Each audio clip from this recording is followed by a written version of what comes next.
Well, yeah, the answer is, brother, of course that's possible, right? Like, Charles just had what I would give to you might be one of the best performances of his career. And I remember the Arman versus Charles fight, and it was before I really knew who Arman was, and I was shocked that Arman was able to make that fight as close as it was. I did think Arman won that fight, and I will say that Arman is a fresher face than Charles, and I do think that makes a difference in the momentum aspect of things. And I've seen Arman fight since the Charles fight, and I think he's improved, quite frankly. I think some of the stuff he does is otherworldly. I mean, who bridges and turns around to get out of a guillotine choke? Like, I don't even know what that is. And he mixes his striking very well on the feet. I saw some of that in his last fight. I can't even remember who he's fighting. Was it Dan Hooker or somebody like that? But I think, stylistically, Arman Charles are always going to be super matchups for one another. I gotta believe, however, that Charles has a lot more wear and tear on the body. Arman doesn't. Charles has been on the top. Arman hasn't been there yet.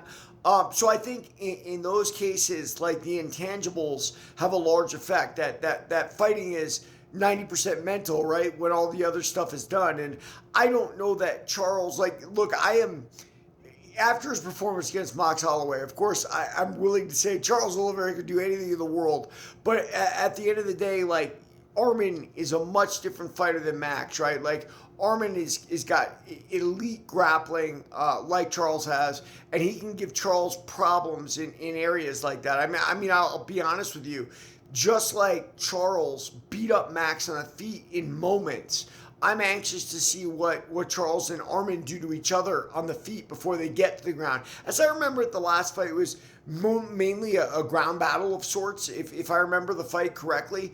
Whatever it was, I remember thinking Arman won the fight. But yeah, listen, of course Charles can become that. I'm a big believer in, it's a game of centimeters, if you will, not even inches, right? Like, anybody can beat anybody on any given day. They're both great grapplers. Of course, Charles can go back on top, and wouldn't that be something amazing, right? Like, that's what Max Holloway's done, right? From his career as featherweight champion to his career, if you will, as BMF champion, which Charles put to an end. So, of course, I believe that Charles can do that. And I'd love to see him actually accomplish it and put it out there. That having been said, Arman is an absolute beast, man. And I don't think Charles won that first fight, listener. I don't have any reason to believe he's going to win the next fight, but I'd love to see 10 fights with those two and see how it goes. There it is. Everybody like and follow from One the Fight Game.